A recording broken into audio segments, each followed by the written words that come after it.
Canadian Para Ice Hockey Show, brought to you by Petro-Canada.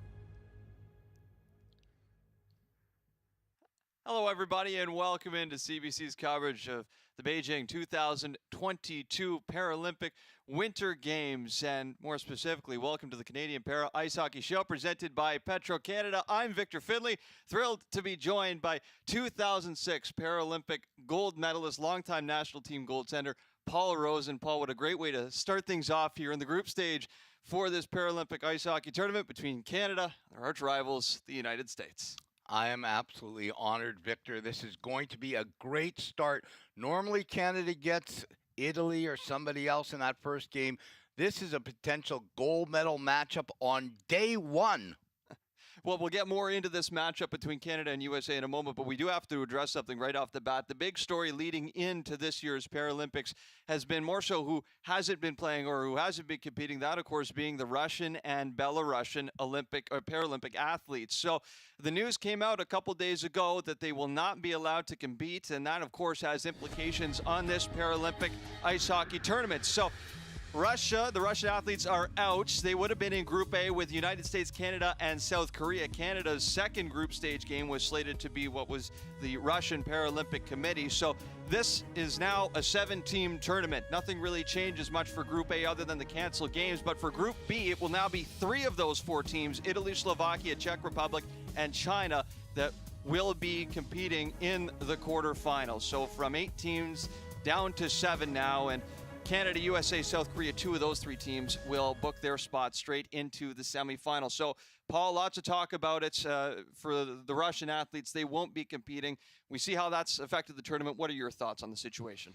Well, you know what, Victor, it's a tough situation, but I'm going to speak as an athlete, somebody who trained for a long time, played in 3 Paralympic games, getting ready to go. So I understand what's going on in the world. My heart goes out for everybody in the Ukraine, but the athletes that train for so long that can't play, there's a soft spot in my heart for the players that they're done. Their tournament's over before it started.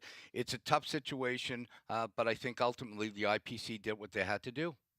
Okay, so for Team Canada, this is a team that has such a rich tradition in any hockey tournament, and you know this, Paul. Any tournament that Team Canada, Hockey Canada is involved with, the expectation, the hope is to come away with a gold medal. Canada has done that at the Paralympics once in 2006. They've come close a number of times here as we have a look at their recent results, or results all the way back to Lillehammer 1994. What do you make of this year's team? I think this is a chance. You know, it's been since 2006 in Torino, since the team has won a gold medal. I think the team is built to win it this year. Dominic Larocque is the best goalie in the world. I've said it a million times. I'll say it a million more. If they're going to win, it's going to be this year. Canada looking to summon more of the magic from Torino 2006. It is the gold medal final, Norway and Canada. Well, I would say that the pressure is all on Canada here. They've got something to prove in this game. Norway's been here many times before. Bridges out front. Bowden scores! Brad Bowden opens the scoring for Canada. Back behind the net. Bowden out front. Westlake scores! Greg Westlake, and it's 2-0 Canada. Out to center. Billy Bridges shoots it from long range. Scores! That'll do it. Bridges, an empty netter. Canadians 3-0. The gold medal is theirs. It's over. The Canadians are the gold medalists at the Paralympic Games. The first time it's ever happened. Canadians send Norway home with silver, but it's gold for Canada. You know what? It's the greatest thrill of my life. I'm so happy and so proud to be a Canadian, to play the greatest game in the world and for the greatest country in the world. It's hard to describe. It's just unreal.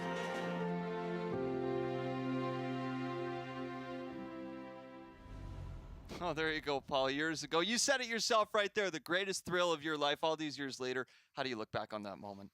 Well, you guys got me to cry a little. I'm a little emotional every time I see that. That was one of the greatest thrills of my life, to have that, to win a gold medal and have it placed around your neck. It's something you can't forget. And to play with some of the greats that I played with, Todd Nicholson, Jean Labonte, and then to see Greg Westlake and Billy Bridges have the opportunity to do it again after all those years. Amazing, isn't it? Greg Westlake and Billy Bridges, who were obviously key components of that gold medal final all the way back in 2006, they could be so again this year in 2022. Yeah, Bridges' his sixth game. I played in 3, and it was tough. So Bridges playing in his 6th game is unbelievable. I have lost a lot of teeth because of Bridges. Westlake was the ultimate. My roommate for 7 years, was the captain for a little while. Westlake's a heart and soul guy. You know, you go back to some of the great leaders, the Gretzkys, the Lemieux, great leaders of Canada. That's what Greg Westlake is, and it's a a funny little thing. Before that gold medal game, where the team was given no chance to win, and I remember saying to Westlake, "We're going to win this gold medal. You're going to get a huge goal. I'm going to get a shout out." A lot of people thought we were crazy, but 3-0 at the end of the game, and a big shout out to our coach at that time. Jeff Snyder went through some tragedy in his life with his nephew, Dan Snyder, passing away. What an incredible human being. Great coach. Best coach I ever played with.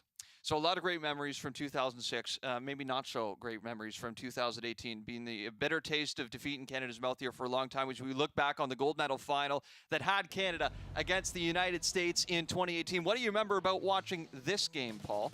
Well, I remember this goal, Billy Bridges, Steve Cash, great goalie. He would definitely like to have that one back. That was not one of Bridges' great shots, but it went in, and that's the bottom line.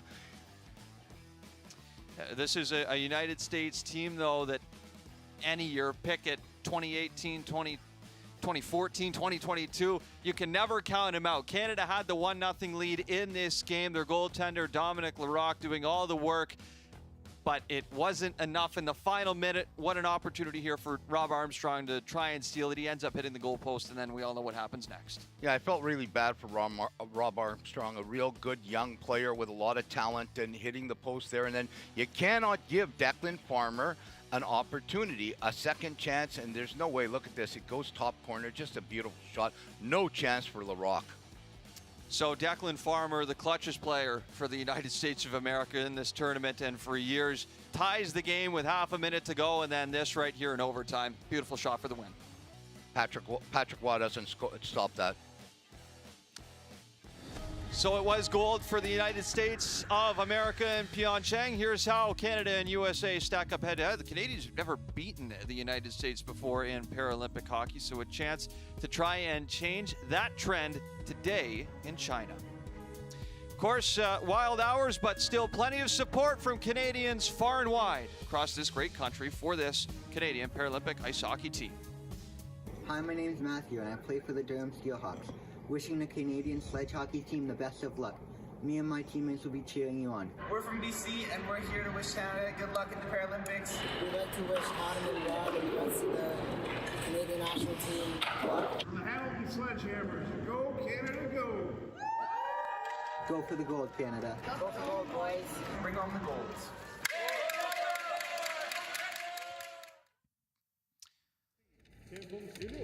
National Indoor Stadium, the site to kick off things for Game 1 of the group stage in this Paralympic hockey tournament.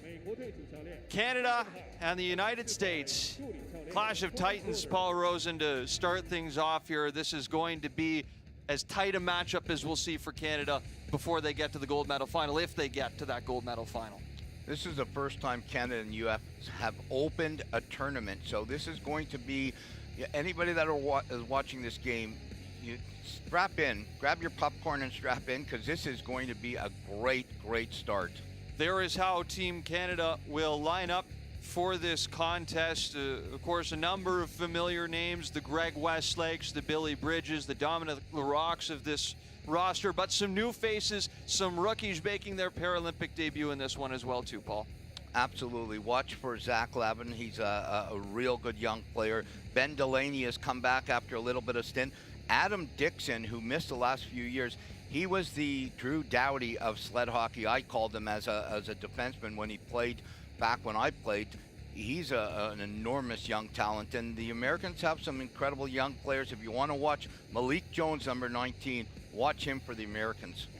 So for USA, they bring back 11 players from 2018. That means 6 newcomers for Canada. They returned 10 from 2018. So 7 newcomers for the Canadians. One of well, not necessarily newcomers because he was the backup before, but first time as a starting goaltender now for USA is Jen Lee. And then, of course, Dominic Larocque, one of the best goaltenders in the world, bar none, goes between the pipes for Canada. Should be an interesting goaltending matchup today, Paul.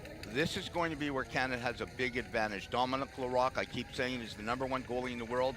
Lee was Cash's backup for a number of years. He's going to have a lot of pressure on him, Victor. And the wait is over. The puck is dropped, and we are underway from Beijing, China for the start of the group stage and the Beijing 2022 Men's Paralympic Ice Hockey Tournament, Canada-USA. What a way to kick things off with some fireworks here for sure to be had in game number 1. As early on, this puck is sent in there by Joseph Woodkey, and a race for it back the other way is out of the net is Jen Lee to make a play on it. Zach Lavin, the Paralympic debutant, was racing after it. Lost one of his sticks as he goes over to pick it up. That was a gutsy play by Lee to come out and play that puck. Of course, that'll be something to watch all tournament long. Paul, how does Jen Lee fare between the pipes for USA? Steve Cash, a legendary goaltender, 16 seasons with the U.S. national team before calling it a career. I think a lot of people were surprised that Cash retired a few months ago. You know, gold in Vancouver, gold in Sochi, gold in Korea. You know, his name states it, you know, Cash. He was money in the bank. So Team USA will look for the four-peat, even without one of their most legendary goaltenders of all time. This American team, of course, back-to-back-to-back Paralympic gold medals. Looking to make it 4 in Beijing 2022. Canada trying to break up the streak and back in their own zone. For the longtime veteran Billy Bridges, who sends it back up in over the American line.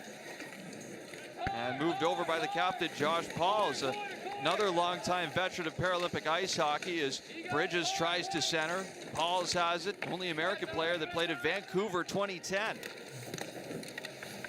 Josh Paul's a real good player, captain of the team now. Here comes Bridges in on the wing. Long-range shot, and that's punched away by Lee.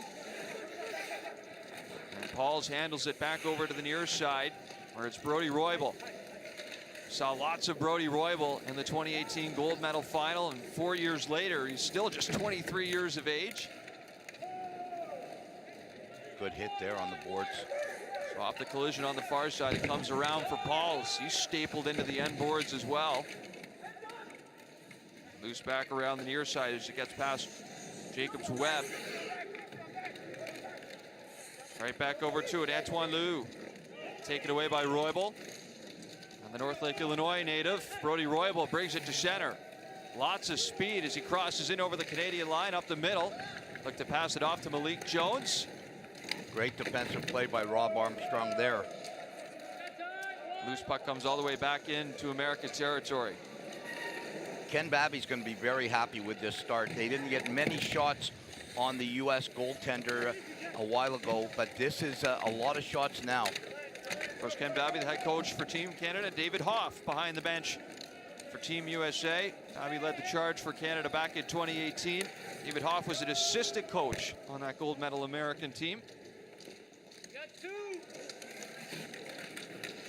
USA back in their own zone. Woodkey sends it around. First to it is David Eustace. He passes off under pressure for Jack Wallace. Franklin Lakes, New Jersey native sends it ahead up to center ice. There's the captain for Team Canada, Tyler McGregor. Moves it right in. We'll see lots of him all tournament long. He definitely will. He had a lot of goals in 2018. Back around to the far side. Brodie Roybal's got it, and he has time as well. Pressured by Lavin as he lobs it across. It's picked off by McGregor, who takes a hard hit from his numerical counterpart in Jack Wallace. Americans have been a little sloppy in their zone, Victor. So far, it's Canada with the best chance on Jen Lee. And looking for more here through center. Another hard collision. That was Canada's Greg Westlake. Stopped dead in his tracks. Is back into Canadian territory. It comes, middle of a change, and that puck slides right into the open door of the bench. Yeah, I think, like I said, Ken Babby, the coach of the Canadians, is going to be very happy. The one thing Canada had to do, Victor, is get a lot of shots. They lost in the gold medal game to the U.S. 5-1 and only had 3 or 4 shots on goal. This is a big opportunity for them, especially Billy Bridges. That cannon shot has to be taken as many times. Paralympics number 6 for Billy Bridges. 3 medals already. He's got the full cabinet. Gold in 06, bronze in 14, and then silver in 18. You know he wants another gold, though. Oh, he wants 2 goals. And the U.S. are not going to score from 20 feet out on Dominic Larocque. He's too good, that glove hand. There's another familiar face on the face-off there with him, Declan Farmer, who was Mr. Clutch for the United States in that gold medal final for 2018. Tied the game late against Canada, then eventually scored the overtime winner.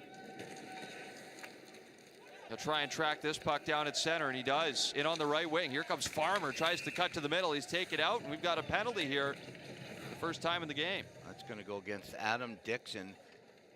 Dixon took a couple of years off, but he's back in the fold for Canada. Very solid defenseman, good moves, good shot, but he just caught a little piece. I think he's getting the elbow there. Oh, I don't know what he's getting that one for. Sometimes we just don't understand what the stripes are seeing, but they saw something there.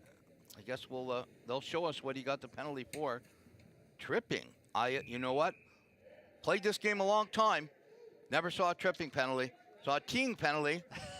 That's. I think they're going to talk about this. That's a weird one. Tripping. Yeah. So a bit of an odd start here to the first period of play in this one with Adam Dixon in the box for tripping. And I think the people that are watching for the first time para ice hockey, it's a little different than able body hockey. You can't really trip somebody in the sled. There's teeing, which is like when you hit like the side of the sled from the front of the sled as a tee. But the referees, a lot of these referees have never reffed at the highest level. They've reffed able body. It's a little different. Game 1, they got to get used to it. We'll cut them a break right now. So the United States to the power play. Canada get an early clear and maybe an opportunity here for the Americans to find their offensive footing a little bit. Back in their own zone. Having the lone forward in there for Canada. Here comes Wallace. USA in on the left side. He's shouted the whole way by Rob Armstrong, who cuts him right off neatly in the corner. Declan Farmer takes it away, though. Passes off for Roybal. Streaking to the front of the net there was Shevich. It's Roybal who takes it now on the wing. Hands off for Wallace. Looks to center. Mashevich still in front, and this one pops out all the way past Josh Pauls and has to be cleared back into American territory for the goaltender, Jen Lee. Just watch the speed of Declan Farmer. He looks like he's not moving, and then boom, he's going 100 miles an hour. Here's Farmer, take it out of the play. Chance developing. Roybal takes a shot, and there's the first save of the tournament for Dominic Larocque as he flashes the leather. Pretty good save there, shorthanded with 1:05 gone in the power play. The one thing Larocque does that I absolutely love, he comes out and gets square to the puck, and that means he gets as big as he possibly, look at this here, gets as big as he possibly can, cuts the angle down, and Roybal has no chance to pull it right in his glove. And that's where Larocque has come on so strong in the last few years, Victor. Larocque, 34 years old, top goalie from the 2019 and 2021 World Championship for Canada. And he fell short in the final both those years, but had the best goaltender in the tournament, and the accolades, the numbers all show it. He's the best goalie in the world right now. Absolutely. Here's Josh Pauls. Starts the breakout from his own zone. 40 seconds to go in the 5-on-4 for USA. Skating in over the line, full head of steam. Here comes Farmer up the middle for Paul, scores! That is vintage USA hockey. Always have one man drive the net. You kids watching out there, one man drive the net, force that play, and a beautiful pass, absolutely beautiful pass. Look at this play. Declan Farmer, so smooth, coming down, slips it off. Captain Josh Pauls puts it in. 1-0 now. This is not the way Canada wanted to start because they've dominated the first little bit. No chance for Larocque on that one. That is just Josh Pauls' second career goal at the Paralympics. The only other goal he scored at the Paris came back at Sochi 2014, though he led the team with 8 assists through 5 games at the 2018 Paralympics. And I'll compare him, if you want, to a Canadian, to Paul Coffey, where he's a defenseman, but he comes up in the play all the time, makes things happen, and he just puts the Americans up 1-0. It's a lot to handle there between Farmer and Pauls, as Jack Wallace tries to get right back at it, centers it. It was briefly taken away by Dixon. So after a decent start there for Canada, a bit of a strange penalty, and on the ensuing power play for USA, they wind up throwing it in the back of the net. Now here comes Westlake, the flag bearer for Canada, or one of the two anyway, at the opening ceremony. And this one errantly all the way back into Canadian territory, and a welcome back to Adam Dixon, who suits up again for the Canadian national team for the first time since Pyeongchang 2018. He took a few years off to have a life. This game actually does a toll on your shoulders, on your body, on your hips, and he even though he's a young guy. Here's a turnover shot in front and a big save from Jen Lee. Lehu was looking for the rebound in front. Instead, it pops out to the near side, and what a great look for Canada. Still with it, Lehu takes another shot, and Jen Lee makes that save as well. And a big hit knocks Josh Pauls off the puck at his own line. That's where Canada has to continue to get shots on goal. Lee made the shot, but the save, but it squeaked out a little, and this could be trouble for the Americans. Roman out of his own zone just clears it to center. This one's dumped in and had to be done so in a hurry by Kyle Zitch. He was getting pressure. It's Canada back in their own end again. Tyrone Henry moves it over to the far side wing. Locked up here is Ben Delaney, and finally comes free to Henry again. Taken back by Joseph Woodkey. Plays it into the corner for David Eustace. Back up high. Kevin McKee couldn't handle the pass, and Canada will regain control. Skating back forward is Rod Crane. You'll notice a lot of sticks going flying in this game as the players are skating with their hands and not with their legs. It's Shanner. Lehu can't hold on to that for long. Stage taken right back. Shoveled ahead for McKee. McKee sends that one wide. And back on the far side, it'll be picked up by Anton Jacobs-Webb. He's knocked off of it. Nudged ahead by Adam Dixon, but taken right back by Wallace. Wallace skates in over the line, looks to shoot, he does, and the Rock made the save. Here's the wraparound, and the Rock makes another. Where is it? Looks like the puck is underneath McKee right now, pops out in front, and the sure-handed Adam Dixon just plays it out to center. That's the one thing LaRock does a lot, is he tips up on his pad, gets up on a knee, stands up and gets as big as he possibly can, takes it in the chest pad. A brilliant, brilliant stop by Dominic LaRock. Here's Liam Hickey. Passed it off, and a shot incoming from James Dunn was sent well wide. How about James Dunn? Second Paralympics. First time he was 17 years old, comes back in Beijing now as a 21-year-old, already got an A. He's alternating this tournament, wearing the A between himself and Liam Hickey.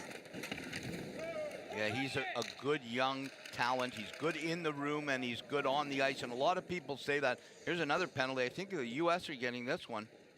You'll get to see that deadly Canadian power play if this is. Can't really tell 100% right at the moment. What's this going to be? I guess he's going to get an interference call on that. Well, that's not even the play.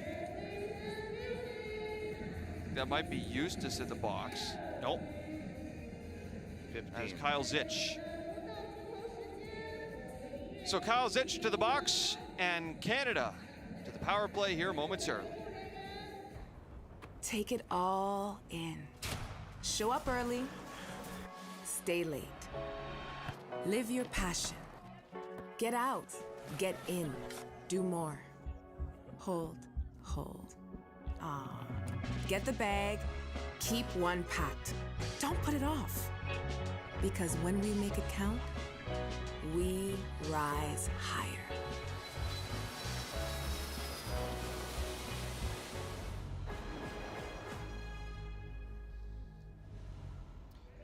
So a power play goal right now has Team USA up 1-0 over Canada. Now with Kyle Zitch in the box, Canada's looking to reverse their fortune here with the special teams.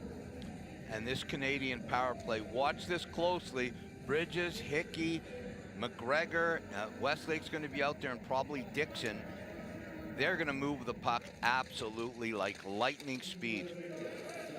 Off the draw, though, it's USA who take control of it. Wallace off the glass, not all the way out, but it will be skated to center by Roybal. He plays it into open space across where Dodson looks to skate up to it. He's run into there by Tyler McGregor. Digging for it is James Dunn, who takes it away. Loose at center. Right back on it is Roybal. Shrugs off one hit, stripped at the puck by McGregor, and now here comes Dunn. Looks to tap it ahead for McGregor, but it's taken away by Wallace, who dives back into his own zone. Great defensive play by Wallace. Absolutely incredible comeback play there. And he rifles this one down the ice right in on the rock. We've seen lots of Wallace so far in this game for USA. Another guy who's come a long way for the U.S. program. Here's Dunn, Justin over the line.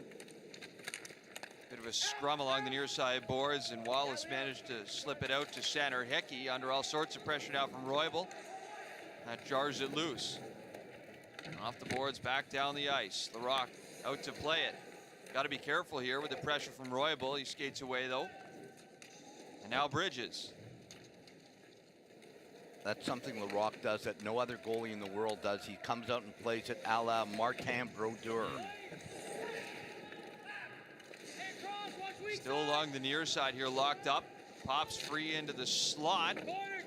And the shot from Zach Lavin carries wide as it comes over now for Bridges. Floats over to the far side with Greg Westlake. Tries to saucer it across, deflects off a USA body. Back to the near side where Bridges looks to send it in. Curls around the boards. First two, it'll be Paul's. Can't corral it though. And Lavin's back on it for Canada. Plays it back for Delaney. Tries to maneuver his way into open space as the power play winds down for Canada. Here's Delaney. He's got the space now and takes the shot wide off the mark. Zitch back to the ice, and we're even strength again. Got to be careful on one of those. Once you miss the net on a power play, the rim around, that's when the Americans can come back with a big opportunity, Victor.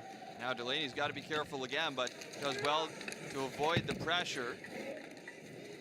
And gave it up there at his own line as it's moved back over by Woodkey, and the Americans play it in deep. Farmer chases down Westlake. Now Rob Armstrong takes some contact from Zitch. Falls down, gets up though, and makes the play. Dangerous. Cross-ice pass from Delaney, found the mark, and now skating up to it at center is Lavin. Justin over the line though. Collision with Grove, knocked the puck free. Back over the line come the United States of America. Here's Farmer, takes a shot off the outside of the net, threatening again. Farmer still with it, looking for space up the middle, passes off, slides that right in on Larocque, and he's got this one covered up. Mishevich at the doorstep.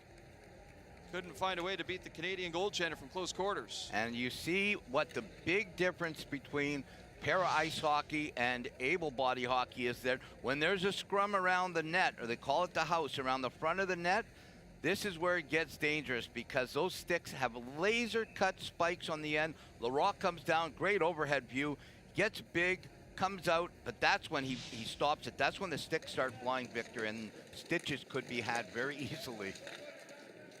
You've been a part of a few of those scrums in your time. I've caused a few stitches and had a few stitches. Canada into the offensive zone here. Hickey, pride of Newfoundland, representing the East Coast. Sent it around is Bridges. Cut off low in the zone. Maritimer himself coming from Summerside, Prince Edward Island. Shot from the line. Henry couldn't get the first attempt through.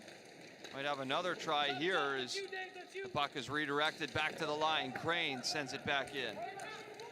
Pauls looks to catch up to it. He does. Taps it ahead. Turning around for it is Rico Roman. Canada control. Cross-ice pass, though. Comes out to the far side as Adam Dixon takes a bump. Americans a little sloppy in their zone the last few minutes. Here's the pass from Pauls. It's ahead for McKee. Some contact and huge opportunity. Sticks all over the place here as Canada back the other way in transition. Dixon tries to move it across. Shot incoming, and Lee snatches that up with the glove. You don't get too many opportunities on 3-on-0, 3-on-1 when a bad change is happening, and that was a bad change by the Americans, and they didn't capitalize. And this is the biggest thing right now. Here's Tyler McGregor right into Lee's hand. You have to capitalize, Victor, when you get the chances, because the Americans, that's the one thing they do. They may only get 2 or 3, but when they get the chance, they capitalize. Well, we saw it on the power play. Early 5-on-4 opportunity, and Farmer slides it out in front for Pauls, and just like that's in the back of the net. That's why USA is up 1-0 right now. As a shot incoming again from McGregor off the draw is redirected wide off target. McGregor skates over to it now on the far side. He's tied up with Roybal. And Canada back into their own zone with Rob Armstrong of Erin, Ontario.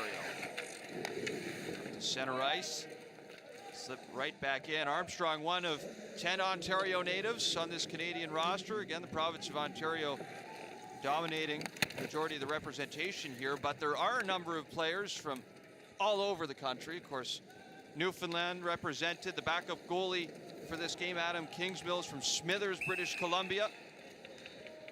A trio of Quebecers on the team as well. It's changed a lot. Now we go from coast to coast, Newfoundland, Labrador to British Columbia, and that's what's going on in Canada with the grassroots program, Victor. That's why the game is so popular amongst all Canadians, and women too. The women's game is incredible. I'm telling you, we'll talk during the week about what's going on with the women's para ice hockey game. So about half a minute here to go in the first period of play. Canada looking to see if they can strike late to try and equalize this game. That won't do it though, as it'll be icing back the other way here with 28.7 seconds to go. I've never understood that, and you know, I've had my issues over the years, but that one went right by Josh Pauls. All he had to do was put his stick out. How is that an icing? Answer that question. Or don't. Well, yeah, I'm the play-by-play guy, Paul, so I'm not working the lines. Oh, boy. Okay. So we'll try and set you up by email with the linesman after this one. You can I would love that. Off the face-off. Comes back to Roybal. Through the middle, Dodson. Slips it into the corner. Over to it is Hickey, under pressure from 2 Americans. It comes loose for Farmer. Plays it up the middle. No one home, though. Picked up at the line by Roybal, and he fires it in. Just over 11 seconds to go in the first. The Americans strike again. Brodie Roybal with the shot, and USA lead 2-0. That might have been a seeing eye shot. I'd love to get a replay of that one. I don't know how that one went in. It must have been a screen there. Let's see it. Farmer out. Farmer and Roybal worked so good together, like Curry and Gretzky back in the day. Oh, that hit I'm pretty sure that hit Rob Armstrong. I think you're right, and Paul. Deflected, because Larocque doesn't let a goal like that in. And deflections in any game are tough. In the para game, when you're down so low as the goaltender, it's almost impossible. So let's not put that one on Dominic Larocque. If you're watching all over Canada, do not get upset with Dom on that one. Not his fault. So another goal for Brodie Roybal, who had a standout tournament in 2018 at the Paralympics, is the best forward and tournament MVP. And he strikes again late for USA. Power play marker. And then a late one with 11 seconds to go in the first period of play from Brodie Roybal. Josh Pauls, the captain, with the first goal. And it's 2-0 for the United States after 20 minutes of play. I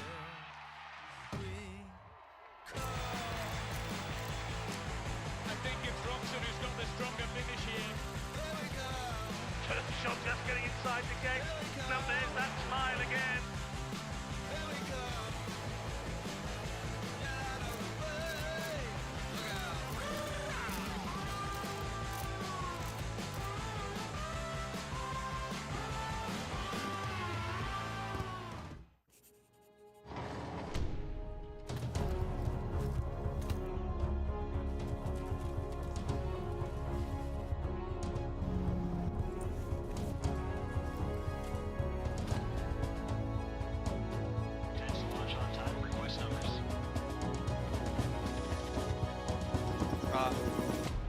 Train for your true calling with the Canadian Armed Forces.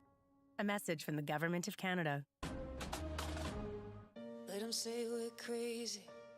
I don't care about that. Put your hand in mine, baby. Don't ever look back. And we can build this dream together. Standing strong forever. Nothing's gonna stop us now.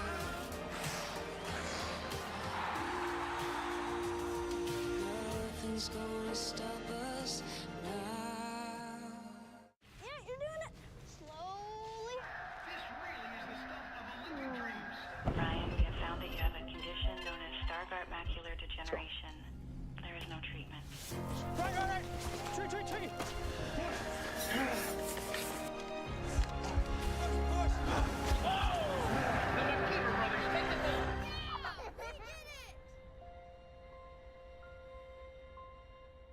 Toyota. Start your impossible. I'm here to prove that if you can see it, you can be it. I survived cancer. The mountains, they don't scare me. Losing my sight hasn't stopped me from going for gold.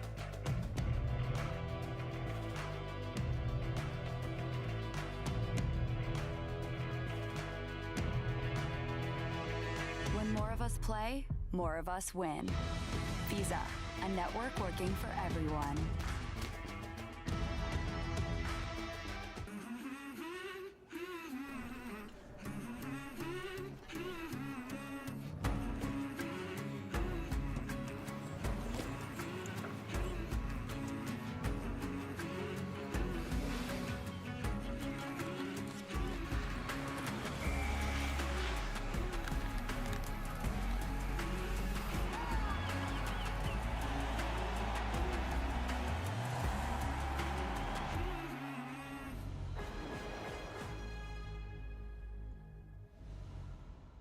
Welcome back to the studio after 20 minutes of play. It's a 2-0 lead for the United States of America. Bit of a sour start for Canada in this one, but more on the first period of play here in a moment. Paul, first we want to talk about Greg Westlake, one of those familiar faces, familiar names for Canadian Paralympic hockey fans over the years. And a big year this year for Greg Westlake, knowing that this is going to be it for his Paralympics after Beijing 2022. And what a way to start things off.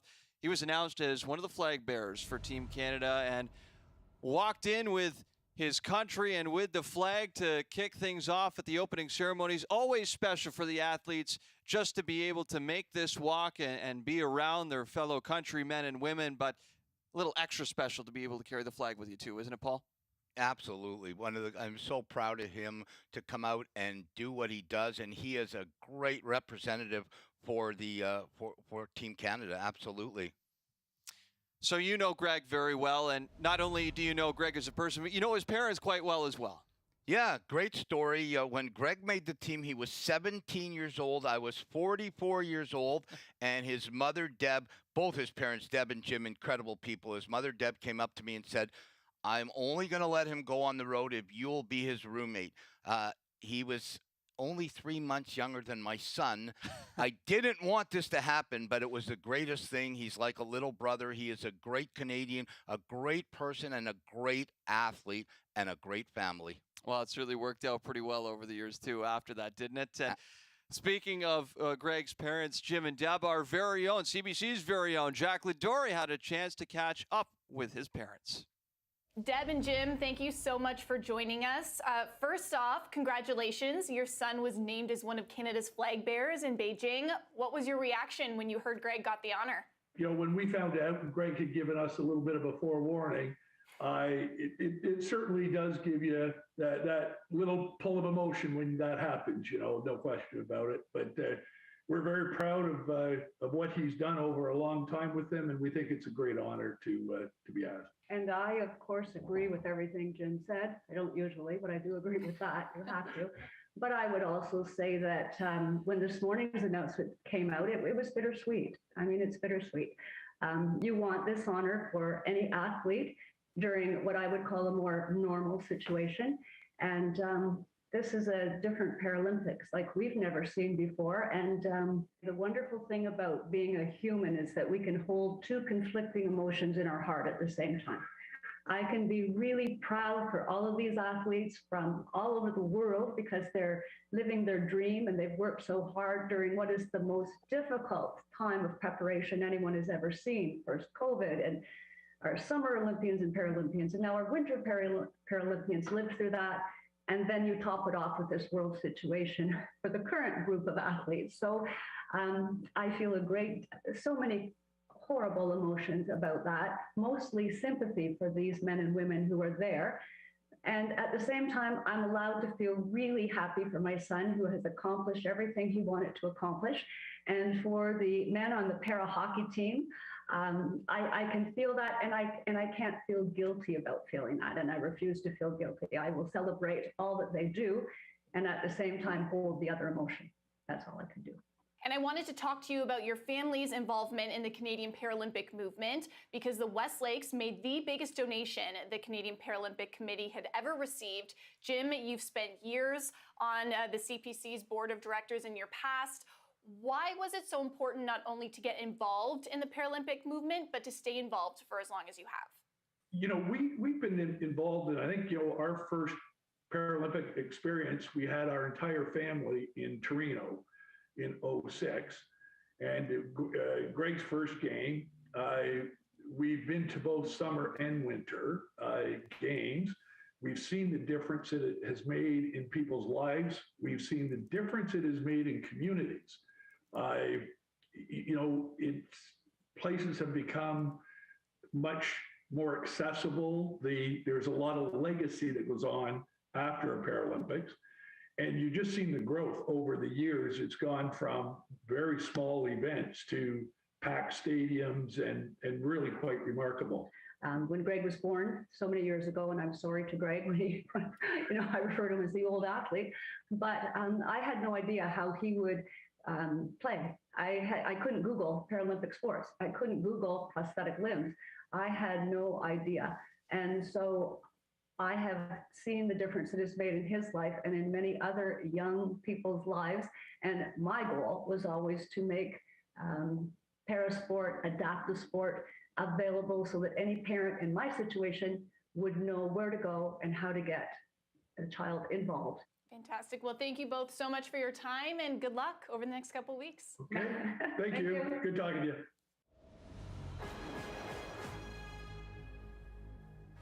Gatorade, with electrolytes to help replenish what's lost in sweat. Carbs to help fuel your working muscles. And fluids to help you hydrate.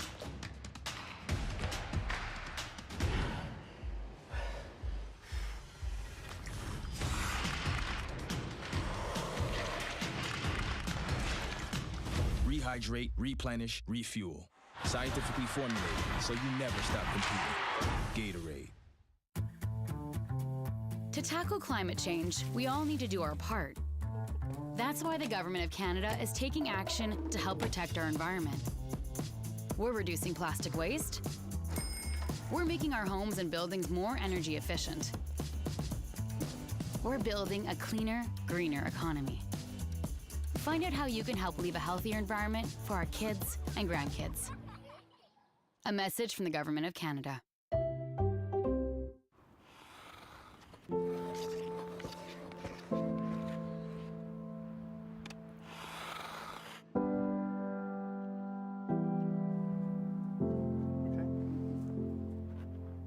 Excited or are you scared? Yeah. You'll be okay.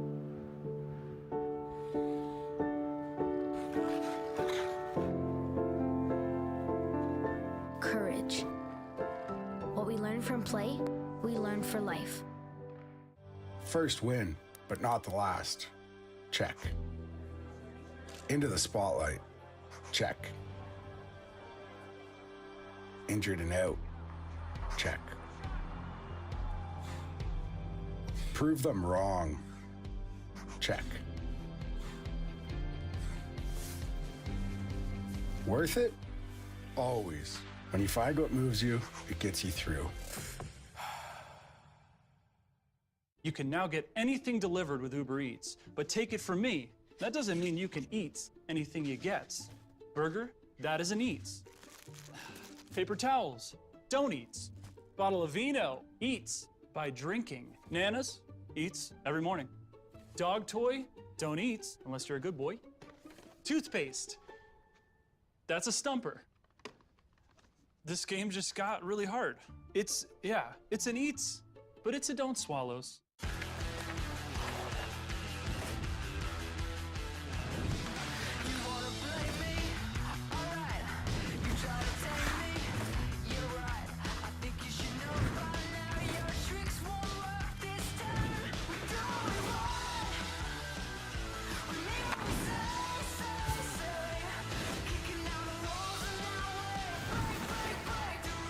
Start your impossible. Toyota, proud sponsor of the Olympic and Paralympic Games.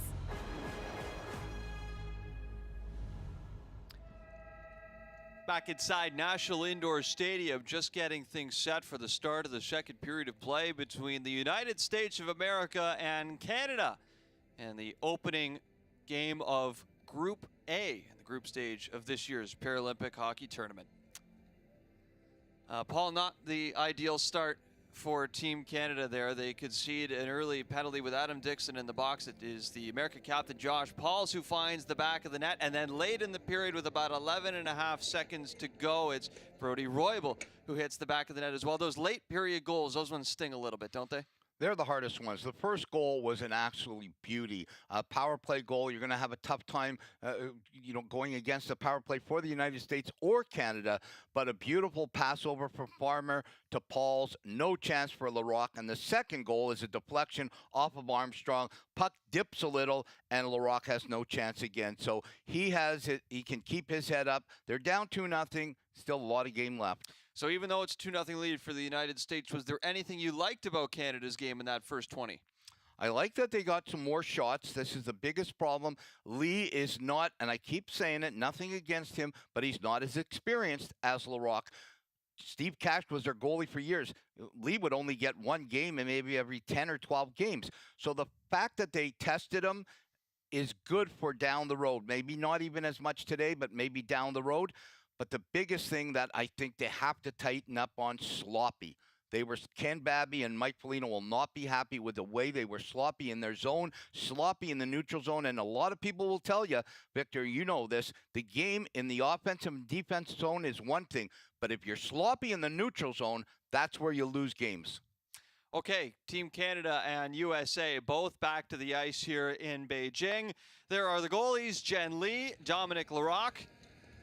And we are ready for the start of the action in period number 2. Canada with a bit of work cut out for them here. Never easy to beat the United States, even more difficult to do so when you've only got 2 periods to play and you are down by 2 goals already. So 15 minutes on the clock here to start the second, and there's the captain and first goal scorer for USA, Josh Pauls. Yeah, Pauls is a real good player. And the one thing that people, maybe if they're watching for the first time sled hockey or para-ice hockey, that's still a tough one for me, para-ice hockey, is that it is a 15-minute period. So if you're used to watching the women's game, you're used to watching the men's game, the NHL, it's always 20-minute periods. In para-ice hockey, it's 15-minute periods. So at the end of the game, we're talking 45 to 60. That extra 15 could come back and bite you when you're not doing exactly what you need to do, Victor. Can't tell you how many times I've said after 20 and never really thought about it. After 15, noted. And we'll make the adjustment moving forward. Watch as a reset in 7 seconds here to the start of the second period. We've got our first stoppage in play. That's a glove pass, and it's very difficult not to give a glove pass because your hand is on the ice. So every time that the puck is there and your stick leaks down to your hand, you're going to move the puck with your hand. It's automatic. Westlake versus Farmer in the neutral zone face-off dot. It comes back to Dixon, who moves it over for Armstrong. And Dixon passes it up to center once again. Westlake over the line, passes off, and a shot there from Zach Lavin is ripped wide. It comes back around to the near side boards. Lavin's on it again. Pressured by Farmer as he passes off, and Jen Lee pounces on top of this. Well, you can definitely see, Victor, that Coach Babby, his talk to the team in the intermission was shots. Lavin with a shot from far out. He doesn't get it on net, but at least it's a shot. Westlake with a shot. This is the only way you're going to get back in a game when you're down 2-0 against the United States is shoot the puck, and I think Babby is going to harp on that continuously for the balance of this game. Shoot the puck, boys. Bridges in the face-off circle, wins it back for Dixon. Passes over for Bridges, he sends that one wide. Another shot, once again, Canada not afraid to pull the trigger here early in the second period of play. And USA skated in over the line. Roybal take it out along the near side. This one's filtered back up by Malik Jones, high in the zone. Jones, one of a handful of rookies making their Paralympic debut in this game. And some of these players like Jones that are making their Paralympic debuts have really barely been able to get into any kind of game action at all with Team USA. That's the biggest problem. Normally, Canada and the United States would play a number of times. Teams would play 10, 15, 20 games a year. Because of COVID and everything happening, they haven't played a lot. Chance developing there as Jen Lee makes another save, this time off the stick of James Dunn, and the danger in front's quickly cleared away by the Americans.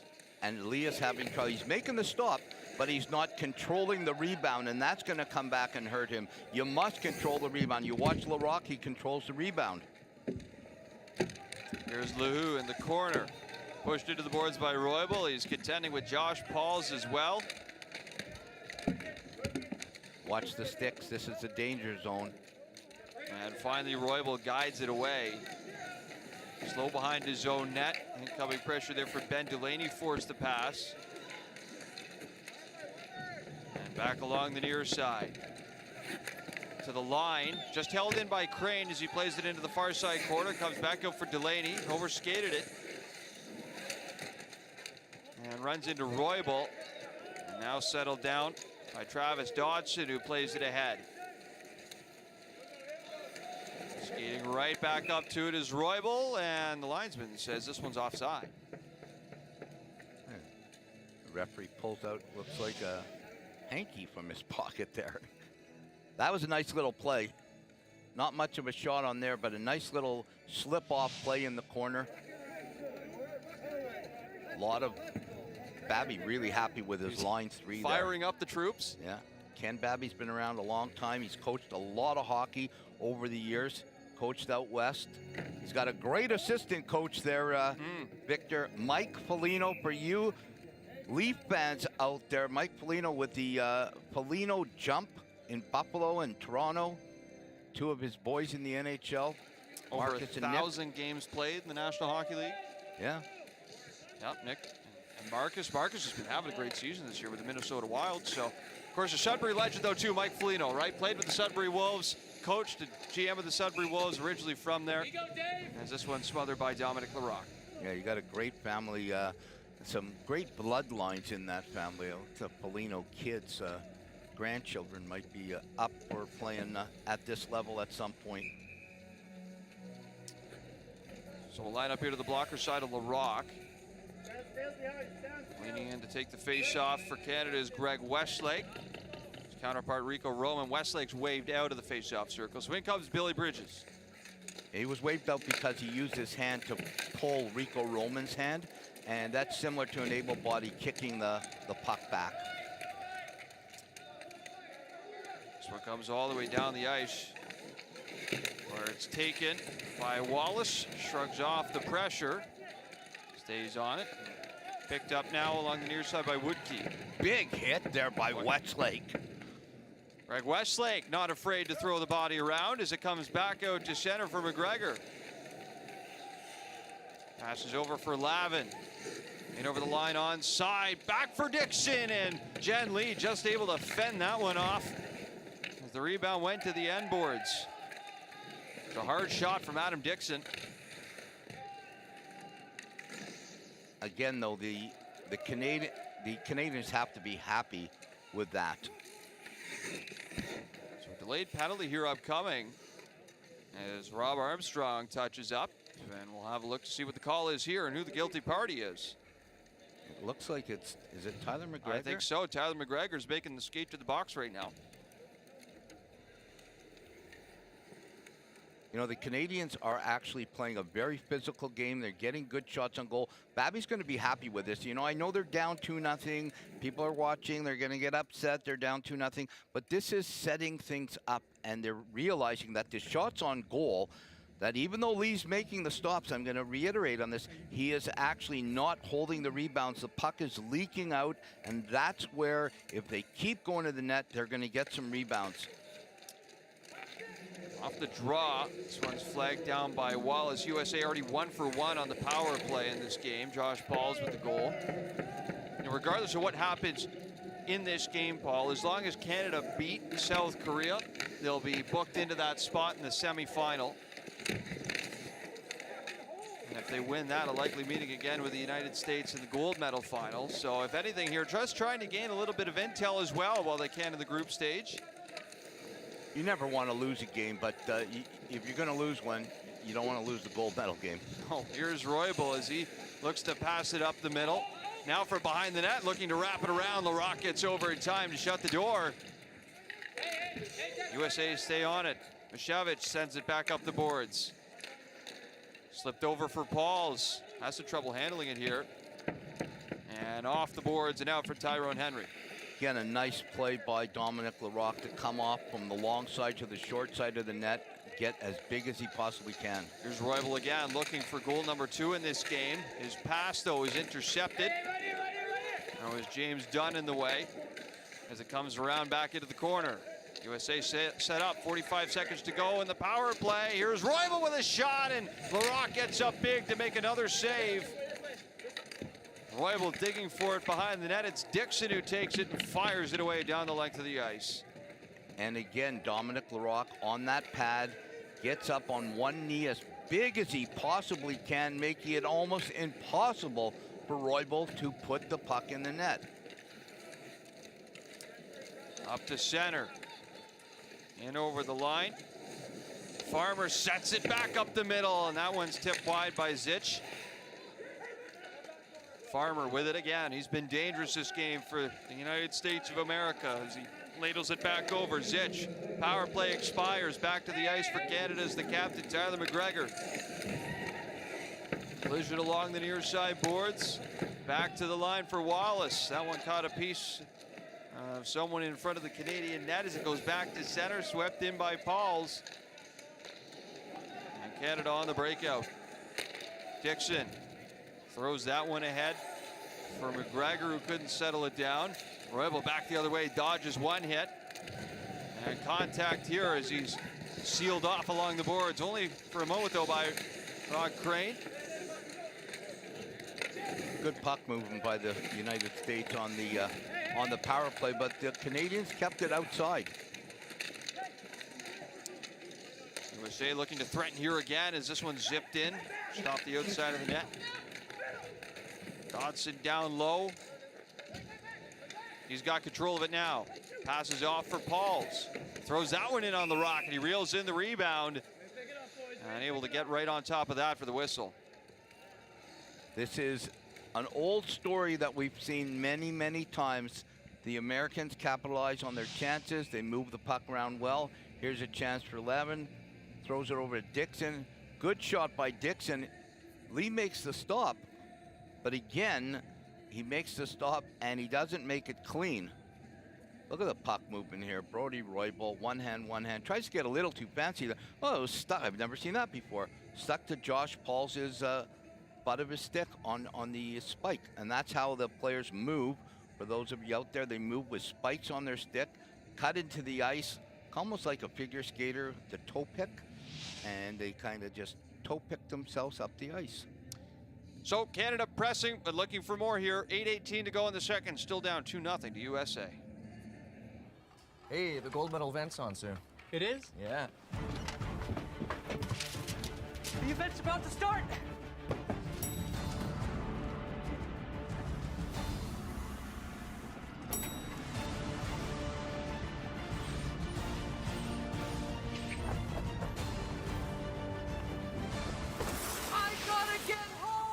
Or we can just watch it on the 5TV app. Watch anywhere on any device with the 5TV app.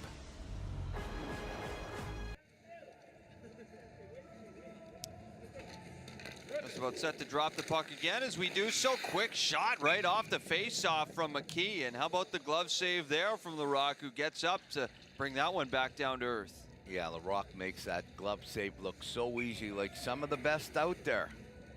You had a pretty good glove hand back in your day, Paul. Tried my best. Scramble for it here off the face-off. Canada take it away. Delaney banks it off the boards. Out to Pauls at center, who goes for a skate back in his own zone. Off the boards and ahead again, this time for David Eustace. Eustace up the middle, poked away, and still with it in front. That one shoveled in by Roman, and once again, Larocque out with the glove to smother it. You know, the first 5 minutes of the game, Canada was doing exactly what Babby wanted them to do. This is a little leak out front. Roman, not much on it. That's not going in any day of the week on Dominic Larocque. But I think the last 5 minutes, they've got a little sloppy in their zone. The Americans have dominated. Larocque has come up big with some stops, but you can't do this. Rico Roman with that last shot, by the way, 41 years old. He's the oldest player on this USA team, oldest player in this game altogether. Rico Roman, I called him the Midnight Cowboy for years. That old show, Rico Rizzo and the Midnight Cowboy. Didn't like that one, so I stopped calling him it. Rico's been around the block, played high school football at home in Oregon, then lost his left leg in February 2007 on tour with the U.S. Army in Iraq, one of a number of Purple Heart recipients on this American roster. There's some real good people in this game. Representatives of the military on both sides, of course, with Canada in between the pipes today. Dominic Larocque, as well as Antoine Lehoux, both of Quebec. Good Quebec boys. Matter of fact, Larocque is in Canadian Armed Forces Sports Hall of Fame. He was inducted there in 2019, rightfully so. This one shoveled in. And race forward to the end boards. First one to it was Zach Lavin, who played it over, but the Americans take control again. Up high in the zone, it's Wallace. Slides it through to the far side. Up to it is Farmer. He's cut off. Gets some puck support from Ashevich. And sent back into the near side corner. Noah Grove plays it out. Here's Zitch. That shot zips around the boards. And almost too many men there for USA. And back into their own zone, it's Pauls. Very, very close to too many of the men. Here's a turnover. And opportunity developing as Westlake can't make anything happen with it. Ends up off the end boards and picked up by Pauls. He's run into, though. Now Farmer from deep in his own zone. Moves it ahead to center. Passed over for Zitch on the left side. Plays it right back up the middle. Floats over. Here's Wallace. One pass too many as it comes right back in on the rock. And no real shot from the United States, but a great chance anyway. And the Canadian goaltender again bails out his team to pull that one back off the goal line. Yeah, this is 5-0 if it's not for Dominic Larocque. That was a nice little play there into the middle. And great play by Larocque. Watch this, to just get his stick down flat. And you know how much muscle and strength you have to watch? Look at this right here. He's just holding it, and it was almost batted in, but the strength, I must tell you, the strength that you have to have on that, holding your stick with one hand laying down to hold the puck on the line there, incredible. It's Josh Mashevich right there on the doorstep. As here's Roybal. Plays it over for Malik Jones. Back out to the center ice area. James Dunn moves it in over the American line. Noah Grove coughs it up. Chance developing for Canada, and the shot from Liam Hickey is slid wide of the net. Back to the near side boards, Grove. Stick handles it and passes off. We're definitely seeing some nerves in game one. Little sloppy play on both teams. Perhaps also a product of not getting a whole lot of games in the last few months as well, Paul. Yeah, and a big difference, too, that people might not remember here is there's no fans in this stands. Right. And normally, a Canada-U.S. game at the Paralympics, it's sold out. 12,000, 13,000 people. And there's nothing like playing when people are cheering, even if they're booing, just to hear them screaming. Certainly one of a few differences between this year's Paralympics and those of the past. There's Rod Crane. He's back into the corner where Tyrone Henry is under siege. Malik Jones working down low with Travis Dodson. Jones has it. Passes off. Roybal's shot skitters wide. And back to the near side. Noah Grove with it. Leaves it there for Wallace. He plays it up the middle. It's in. That was a gorgeous, you know, we've talked about this young kid, Malik Jones, double amputee, very smart player. That was an absolutely gorgeous deflection. And in able-body hockey as a goaltender, it's so hard to stop a deflection. In para ice hockey, it's almost impossible. Look at this little slip-off. Deflection up high, gets a piece of it, but you don't know where it's going. People might watch that and go, well, it looked pretty slow. It doesn't look, you know, rosy like it's coming in that hard. But the deflection and the backhand in this game, because it's coming from so low, you just don't know as a goaltender where it's going. And unfortunately, 3 goals is almost impossible for the Americans to fall apart now. So they give that goal there to Jack Wallace, but I don't think there's any doubt that that was tipped in by Malik Jones. Yeah, that's Malik Jones's goal every day and Sunday twice. So we would imagine that gets changed here sometime soon, and it will be the first Paralympic game, first Paralympic goal for Malik Jones. What a way to introduce yourself to the national team. This is his first major tournament, period, with the United States of America. Hasn't played in a world championship with him either. I love this kid. I talk about him all the time. He's got everything you need to play this game at a high level. Both legs amputated at just 10 months old. Grown up with the sport, started dreaming of being a Paralympian since he was 7 years old. Dreams can come true, Victor, if you dream hard enough.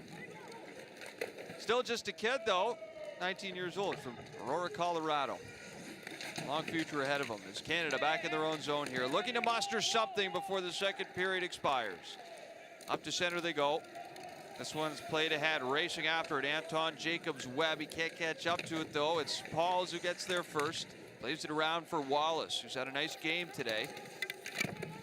And now at center, McKee bumped off the puck. Sent right back to Wallace.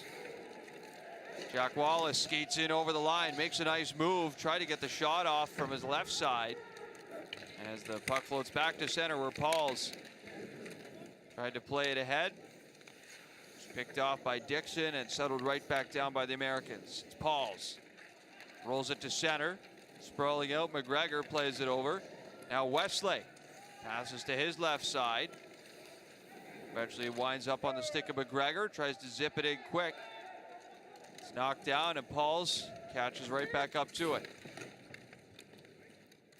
Almost sounds like a movie, Jacob's Web. I like that one.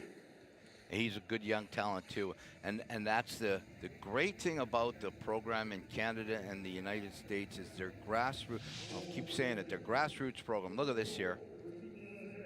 Great little play. Wallace, deflection by Malik Jones, no chance. LaRock has played extremely well. I know it's 3-0, but a nice smile from Malik Jones on the bench there. Deep in American territory, Canada looking to try and set something up. On the far side, Zach Lavin sandwiched between 2 Americans as the shot incoming is high off the glass. And right back around to the near side, just slips over the American line, back to center ice. Tossed right back in by Lavin. Pauls gets to it. Passes away for the pressure. Wallace banks it off the boards again, ahead for Crane, who reels it in for Canada. And he passes over for Tyrone Henry, who can't get far with it. Puck does come out to center, though. Right back for Henry. Off the boards into the neutral zone again. Now chipped up off the glass. Henry with it.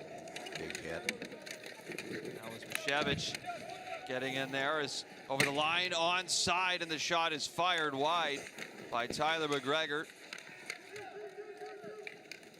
Under a minute and a half now to go in the second period of play. And after a couple early shots here for Canada, it's been primarily the United States of America with the pressure, the chances, and ultimately the only goal in this period. Here's Declan Farmer. He curls that out in front. Up the middle, Pauls tries to nudge it over. Farmer, the shot loose in front. They score again. Another late period marker from the United States. It's Mashevich in front, and USA lead 4-0. Yeah, you see frustration in Dominic Larocque's eyes, but you know, you can't blame him for anything here. Farmer comes around, nice little slip-off play. Josh Pauls, it leaks through. Farmer again, and you're never going to get an easier goal in your entire life than Midgewitz just got there. Might have been going in anyway, even if he didn't touch it. Yeah, but you know what? He's gonna put it in, and he'll have to probably buy you know, Farmer something at the dispensary in the village. I think Declan Farmer will be more than happy to take an assist on that. He's already got an assist on the first goal of the game, so make it a couple points for Declan Farmer, who is staking his claim early on in this tournament as a force to be reckoned with, as we anticipated. And for Team Canada, not much here has gone right on the score sheet for them as the second period winding down. Canada looking for at least one late marker here to try and strike back. I'm going to go out on a limb here and say Coach Babby may decide to give Dominic Larocque the third period off and put Kingsmill in his first games ever. Give him a shot at the U.S. just in case. Not saying anything, but just in case. Perfect chance to give him a period. Here's Zich in the corner. Of course, Canada's next game will be against Korea. And then after that, assuming they win it, they would be off to the semifinal.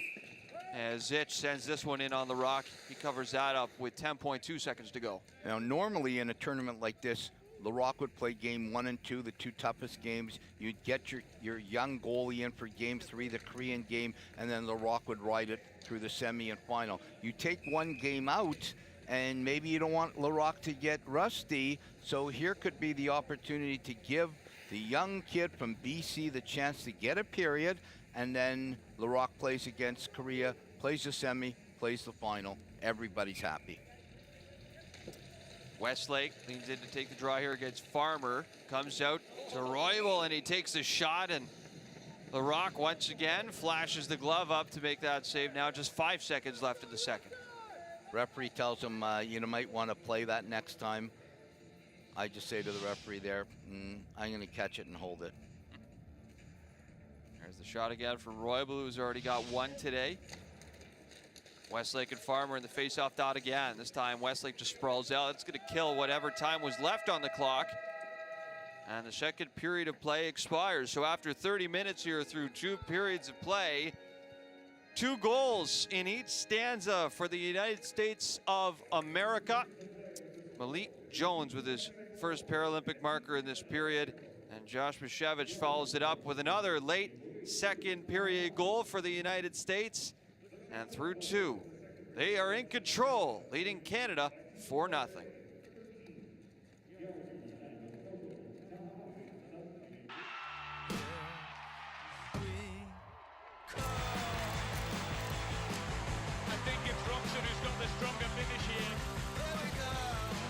Shot just getting inside the gate. Now there's that smile again.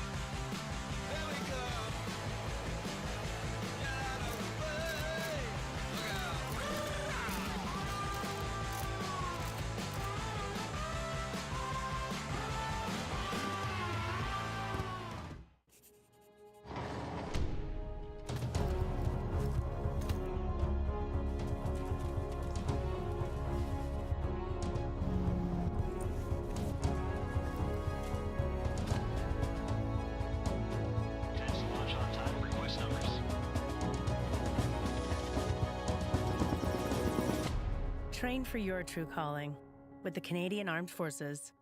A message from the Government of Canada. Let them say we're crazy, I don't care about that.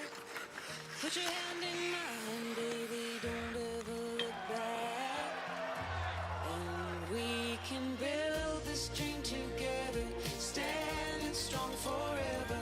Nothing's gonna stop us now.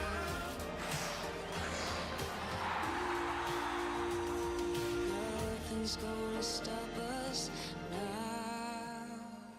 Yeah, you're doing it slowly. This really is the stuff of Olympic dreams. Ryan, we have found that you have a condition known as Stargardt macular degeneration. There is no treatment. Right. Tricky.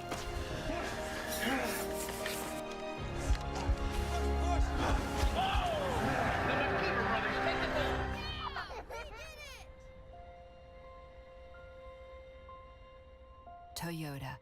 Start your impossible. I'm here to prove that if you can see it, you can be it.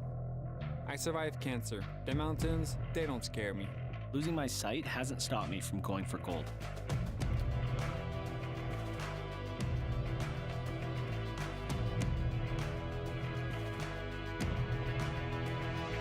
When more of us play, more of us win.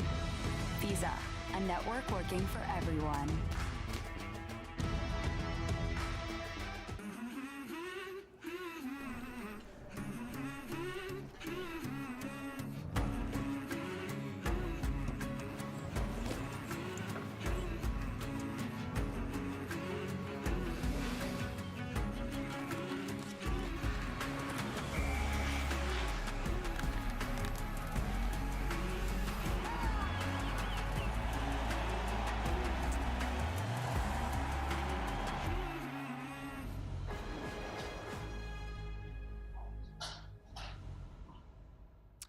Welcome back here to the Canadian Para Ice Hockey Show.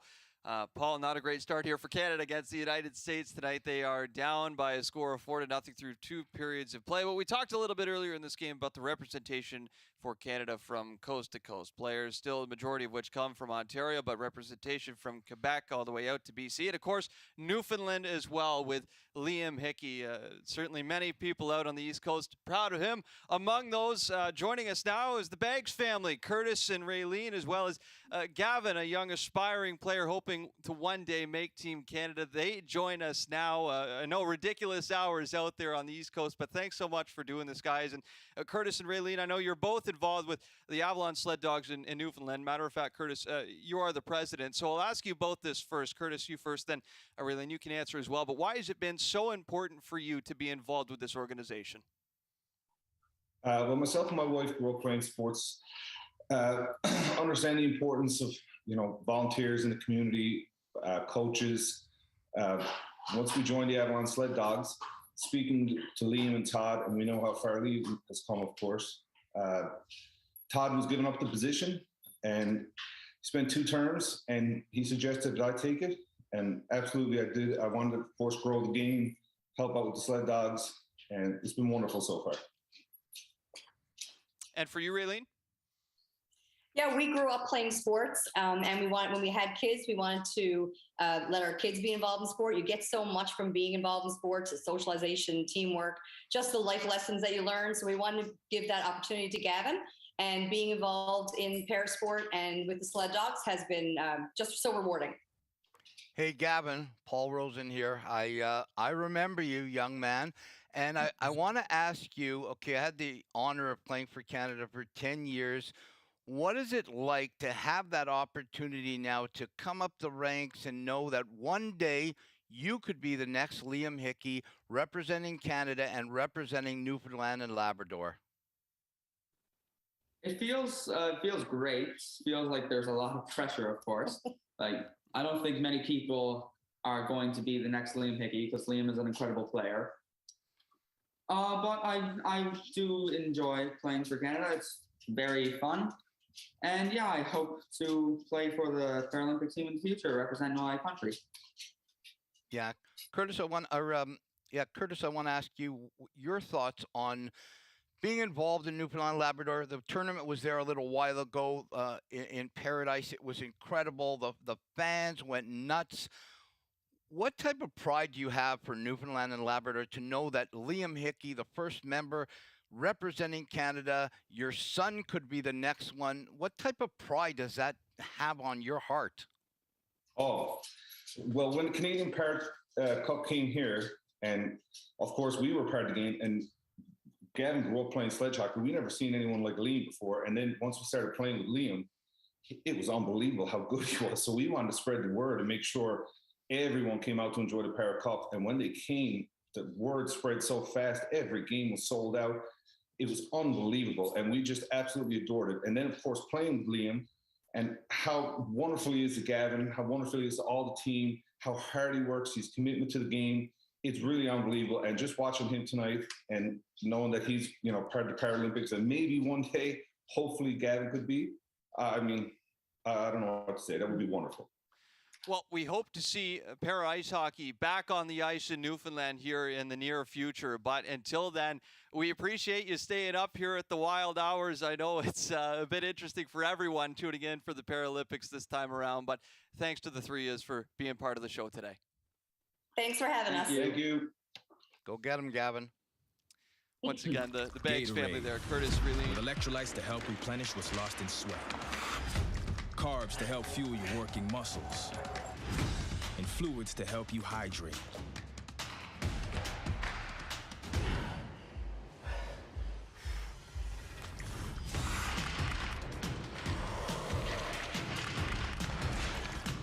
Rehydrate, replenish, refuel. Scientifically formulated, so you never stop competing. Gatorade. To tackle climate change, we all need to do our part. That's why the Government of Canada is taking action to help protect our environment. We're reducing plastic waste. We're making our homes and buildings more energy efficient. We're building a cleaner, greener economy. Find out how you can help leave a healthier environment for our kids and grandkids. A message from the Government of Canada.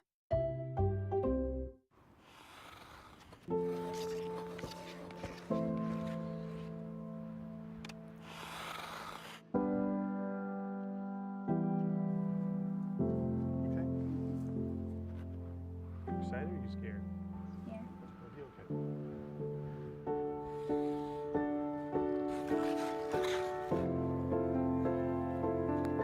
Courage. What we learn from play, we learn for life. First win, but not the last. Check. Into the spotlight. Check. Injured and out. Check. Prove them wrong. Check. Worth it? Always. When you find what moves you, it gets you through. You can now get anything delivered with Uber Eats, but take it from me, that doesn't mean you can eat anything you get. Burger, that is an eats. Paper towels, don't eats. Bottle of vino, eats by drinking. Nanas, eats every morning. Dog toy, don't eat unless you're a good boy. Toothpaste, that's a stumper. This game just got really hard. It's an eats, but it's a don't swallows.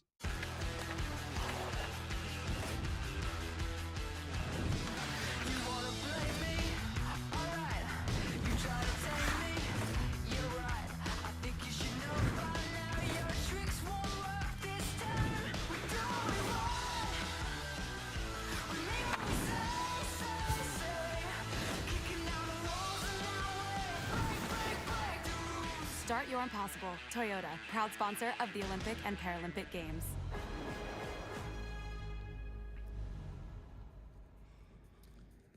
"30 minutes of play in the books and just about set for the start of the third and final period of regulation at National Indoor Stadium in the heart of Beijing, China. Site for the 2022 Paralympic Winter Olympics. Victor Finley here with Paul Rosen. Paul, so far not so good for Canada through 2 periods of play against the United States. Another 2-goal period for USA, another late period goal as well. They lead 4-0 right now. Is there any hope do you think for Team Canada to try and get back into this to at least make the final score look a little more respectable? There's always a chance. There's 15 minutes left, and Canada has a lot of firepower. The unfortunate thing is now they're not taking great shots. They're taking shots, and Coach Babby will be happy about that, but they're just a little too sloppy, giving the Americans too many chances. Dominic Larocque's played really well as far as I'm concerned. 4 goals, you might think that's not great, but I think they'll take good things out of this, and I think right now they have to go. Forget about the 4 goals. This game, forget about this game now. 15 minutes, and you go as hard as you can in the 15. Make good choices and good things today that you can look to tomorrow. I wonder how this game and the course that it's gone so far might affect Canada the rest of the tournament. Because we talked about this already tonight, that typically Canada have seen a team like Italy or Sweden to open up the tournament. They end up blowing them out 10-0, 13-0, whatever it is. Well, how does it change when you start the tournament on the group stage on a losing note? Well, this is the first time it's ever happened. The team has never had the opportunity to play a game, their first game, where they're down 1-0, and not just down 1-0, but been sort of dominated. So this will be a good test for them. And I think as I'm looking there, it's my prediction is coming through. A young man from BC, number 54, he is putting his gear on, and Larocque is going to get the 3rd period off. All you watching out there, Dominic Larocque's family, he's not being pulled. Okay, relax. It's going to be, I can guarantee you, playing this game as long as I have, he's going to just give him the rest, let him take it easy. This game means nothing now. He'll be back stronger than ever. They'll only win the goal if he's back in net. I'll tell you that much. He's a great goaltender, and this is a really smart move by Coach Ken Babby.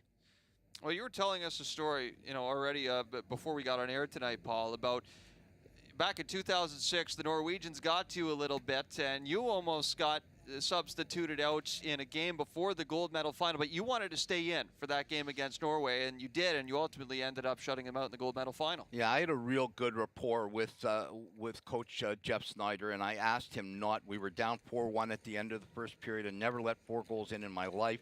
I asked him to keep me, and I really wanted to shut the door on the Norwegians in the 2nd and 3rd period because we knew we were going to get them in the gold medal game, and he did. And we lost 4-1, didn't let another one in. We beat the Germans 5-0 in the semi, and then ultimately beat the Norwegians 3-0 to have the first ever gold medal. And hopefully that will change this tournament. And I think the boys can't forget the fact that a gold medal is not being given out tonight. This is game 1. Understand that, people watching and getting frustrated. A gold medal is not being given out tonight. Look at Adam Kingsmill, now 22 years old. What an opportunity. The native of Smithers, BC, gets to represent the West Coast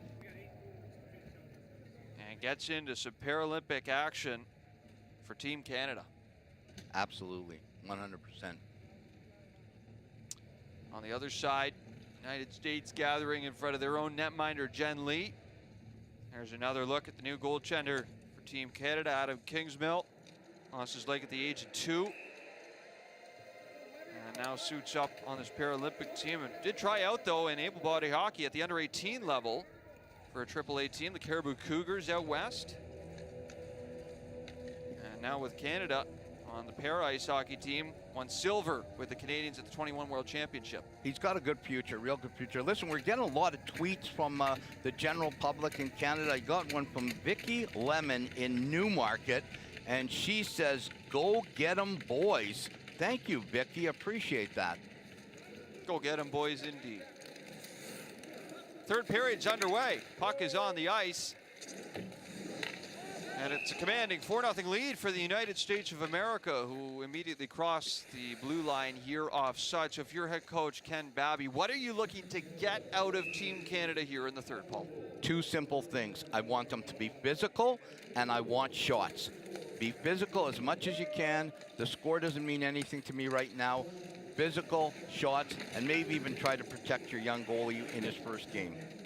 So this is the first group stage game of the tournament for Canada. Only 2 group stage games this year. As Declan Farmer looks to center, so Canada will be back on the ice again to take on Korea in the group stage. If they win that game, they will get the bye straight through to the semifinal. Then Of course, if they're to win that game, they'll play for gold. If they lose, they'll play for bronze. So it's a bit of a shorter tournament this year. Of course, that being with the Russian athletes no longer allowed to compete, the tournament shifts from 8 teams down to 7. At center, Canada and Tyler McGregor shoveling this one deep into American territory, and off the boards, it's picked up by Noah Grove. Side steps ahead for Ben Delaney. Canada take it right back. From the near side boards, feathered down low, Pauls off the end boards, picks it up, and he's met there by Delaney. Back to the line, swept in and past the American goaltender as it comes back toward the near side at the line. Played over by Farmer for Pauls. Digs it free. Takes a bump from Crane and shot right back in behind the Canadian net. The last 5 periods of Canada against the U.S. going back to the gold medal game in the last World Championships. Oh. Here's another chance developing for Jones, and he launches that one high and wide. Scott, his first Paralympic marker. Second period of play, and a beautiful deflection on a pass from Jack Wallace. There's Roybal off the wing. Passes back up the middle. Dodson can't get it through. And a little bit of a look here, or a couple looks here for Adam Kingsmill in the Canadian net. And he opts to cover this with 12:54 to go in the third. Yeah, Boy's a little sloppy in front of him right now. Good chance there. But like I was saying, going back to the gold medal game in the Worlds last year, and now these 2 periods here, the U.S. have scored 9 goals, beating them 5-1 in the gold medal final in the Worlds, and now up 4-0. 9 goals in 5 periods is not going to win you anything at any level, Victor. So Lavin steps in to take this face-off against Declan Farmer. Make sure everything's set up here properly before they drop the puck. There it is. USA off the face-off, control it again. It's McKee who leaves it. There's Wallace. Goes into the boards as it pops loose for Liam Hickey. Lots of fans back in Newfoundland and Labrador eagerly watching Liam Hickey in this one. As the shot from Lavin doesn't get through traffic. It's not the first time we've seen Liam Hickey at the Paralympics. Matter of fact, we've seen him in the Summer Paralympics as well as a member of the wheelchair basketball team. Multi-sport athlete. Reminds me of the great Brad Bowden winning a wheelchair curling gold in 2004 in Athens, and then a sled hockey gold in 2006 in Torino. Multi-sport athletes on both sides for the United States. Noah Grove was part of the national soccer team for a while. That was on the U.S. amputee soccer team. Matter of fact, played at the 2014 World Cup for USA. A lot of great athletes on both sides. Here along the near side, they look to set it up. It's Rico Roman who plays it down low. Speaking of multi-sport athletes, Rico Roman, big-time hand cycler as well. He's done a couple marathons. Those are always grueling, 150 miles a day. Here's another shot. That one's rung right off the iron from Kyle Zitch, looking for his first Paralympic marker. That was a bullet from prime real estate up the middle. And here come the Americans again. Another shot. Kingsmill gets up to make the save, this time denying Declan Farmer. Still loose as they pile in for it. And finally, Canada take it away. They skid it to center with James Dunn.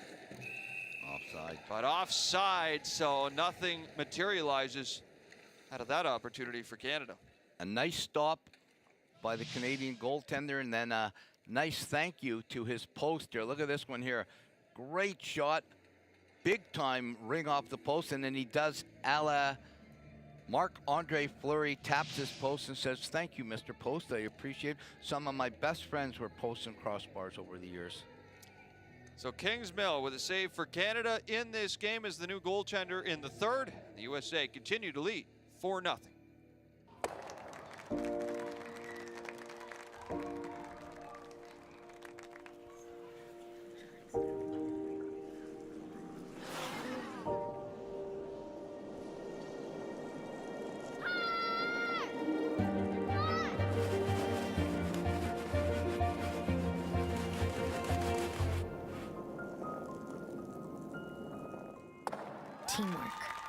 What we learn from play, we learn for life.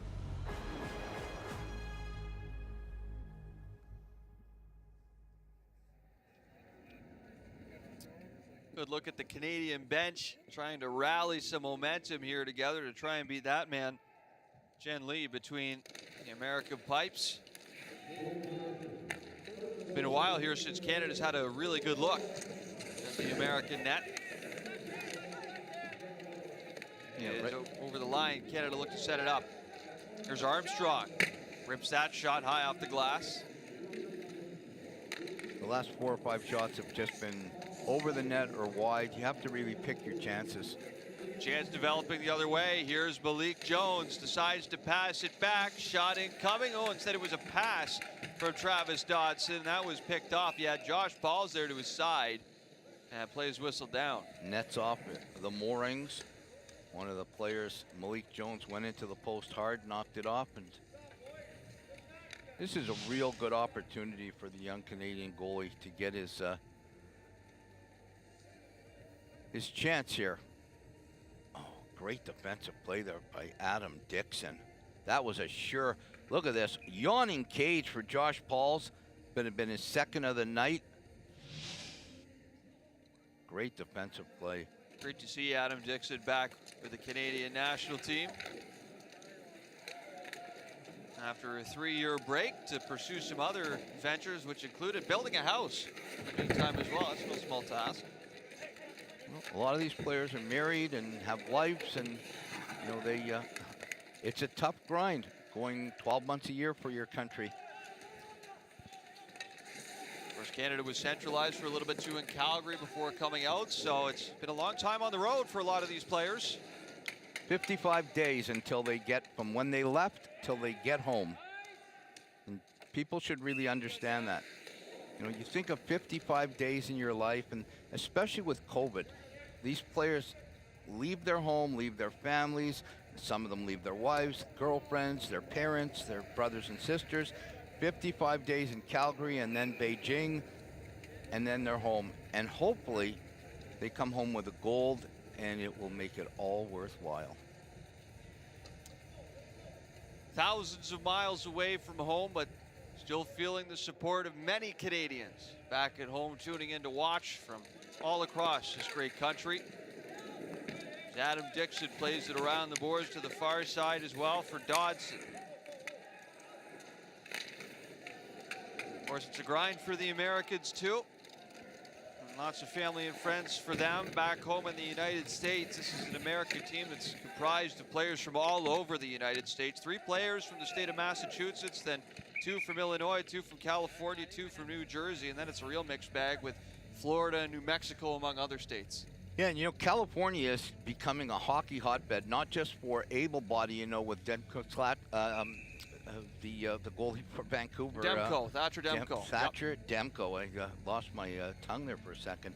From California, and now you have players on the para ice hockey team coming from California. This is now an opportunity to play this game anywhere in the world.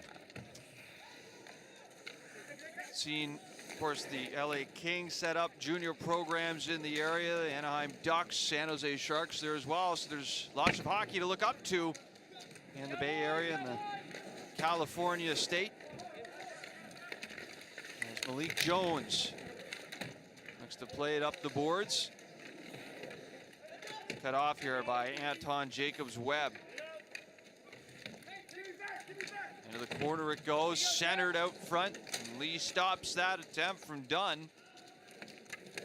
Back up the near side boards it comes. Travis Dodson handles it in over the line. Dodson on the right side, boxed out by Armstrong. Passes it over. Pauls feeds it across for Wallace, and he rips that one just wide. Walker shot on Kingsmill. The U.S. is definitely dominating this game. Here's Armstrong. Ladles that out to center where it's shoved across by Eustace. Back over the line on side. Nice pass from Wallace. Here's Jones threatening again. Space and time taken away by Armstrong as Jones stays on it. This time passes off to Eustace. Shot doesn't get through traffic. And hustling after it to center is James Dunn. Tries to peel away from Wallace. Puck pops back out to the center ice area. McKee. He'll sweep that one ahead, and back forward in his own end is Tyrone Henry of Ottawa, Ontario, the nation's capital. And you will notice in this game, you might not get a lot of shots, and that's because there's a lot of shots blocked in front of the net from the sleds. The only way it really will go through in traffic is if you go up high. There's Eustace, passes off for Farmer. Skates it around the net. Farmer stays on it. He's been a problem all day long for Canada as he throws it right back in front for Roman, who couldn't settle it down for a shot. Now taken away by McGregor. Farmer's been a problem for every team he plays. For years. Yeah. This is not a new thing. No, and that's the great thing about this game. You can start at 14. Billy Bridges started at 14 years old. He's 37 now, and he's been in 6 Paralympic games. Declan Farmer was the player of the game in the 2019 and 2021 World Championship final against Canada. Not to mention he had the 2 goals for USA in the 2018 Paralympic final as well. Over on the far side, McKee deposits that one in behind the Canadian net for Dixon. Shovels it ahead. To the line, not out. Pauls holds it in. Off the wing, shot off the outside of the post for Declan Farmer. You might say Farmer is the Connor McDavid of para ice hockey. It's a big comparison. There's not many of those out there, Connor McDavid comparisons. I'll put it out there. I'll say that Farmer is the Connor McDavid of para ice hockey. Does everything. This one swept ahead by Noah Grove to center. Right back through the middle. Take it away. And shoveled back to center by Adam Dixon. It's ahead of everybody, and as Jack Wallace skates up to it, plays whistle down for the icing with 5:41 to go in period number 3.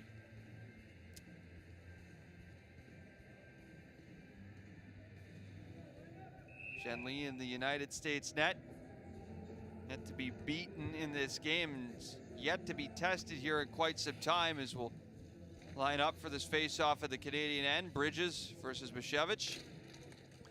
Sometimes the hardest thing, Victor, is when you haven't had a shot in so long, right, and you're just sitting there, and you can't really do much. You know, an able-bodied goalie can skate around a little. It's a lot harder to get loose as a para ice hockey goaltender. This is going to be icing here, but you got to get. Oh, it was waved off. So it's the hybrid icing, and linesman deemed that the American had the better position there as it comes back out to center. Jack Wallace, in my opinion, has been one of the best Americans. That was a great defensive play. Has been all over the place. As Canada right back in on Lee. That was a dangerous one, right up off of him, and fortunately for Lee, it came up and rolled right off the back of the net. Not much he could do about that puck there, lingering a good 10 to 15 feet in the air. He could have probably used his stick on that one as opposed, and it would have hit and stayed in front, as opposed to his blocker with a little angle, and it came up. Nice stop. How about that save from Kingsman? That was a real nice stop. I'm very impressed with this young man. Adam Kingsmill gets up there to shrug that one away with the shoulder. At least for the time being, keeps the Americans at bay. 4-0 for Team USA right here in the third. Take it all in. Show up early, stay late. Live your passion. Get out, get in, do more. Hold. Get the bag, keep one packed. Don't put it off. Because when we make it count, we rise higher.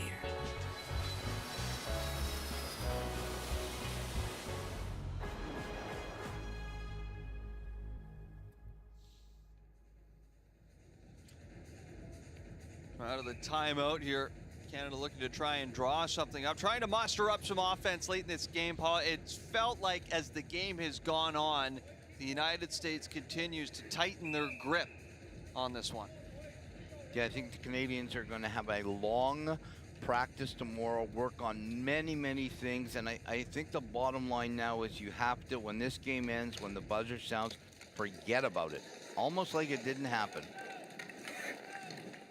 And they'll only really have one other tune-up game, if you want to call it that, against Korea before they're in the knockout stage in either the quarters or the semifinals. So not much time here to get it right for Team Canada. Not much time left in this game either, with 4:20, less than that now, remaining in the third period of play. Here's Roybal, looks to pass it over for Pauls. Loose in the slot, Pauls reclaims it again.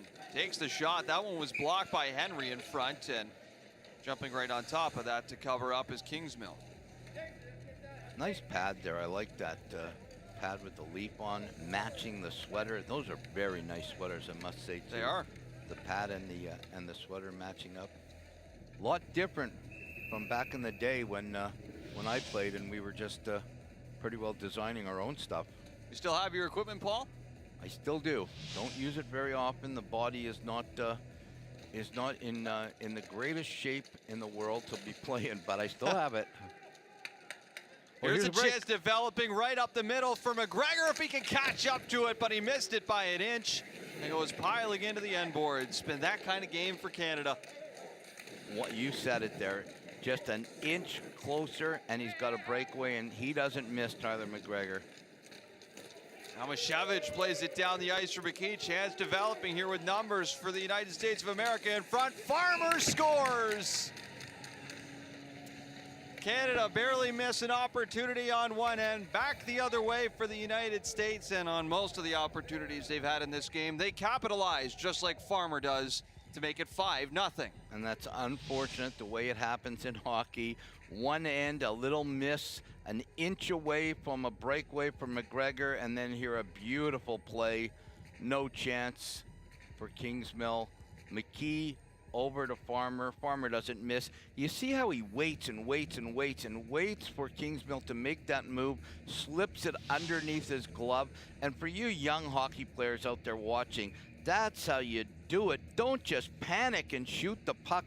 Wait that extra second. The goalie will always give you an opening, and then hit the opening and you got yourself a goal, as opposed to panicking and making the goalie look good. USA keep the pressure on. Here comes Wallace right back at it. Another big game against Canada for Declan Farmer.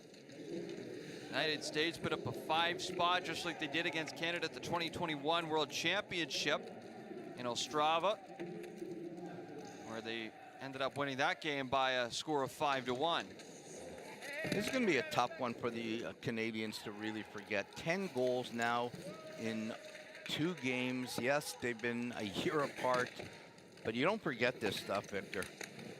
These two teams did play against one another in exhibition back in October. That series was split. Canada won the first game, USA won the second, but not the same meaning to it as a Paralympic game or a World Championship game. Yeah, that doesn't count. Played in many just, you know, friendlies. Well, there's never a friendly between Canada and the U.S., but I played in a bunch of those, and nice little play here. And it means it can't compare to playing in a World Championship or a Paralympics. They're the ultimate of ultimate. That's where you get the ring. That's where you get the medal. That's where you get the memories. Canada 0-3-1 all time against the United States in the Paralympics. This is the 106th meeting, though, between USA and Canada across all tournaments, all meetings. Played a few tough ones against them, too. Well, there have been some all-timers over those 106 meetings between these two teams. This one really hasn't been one of them, though.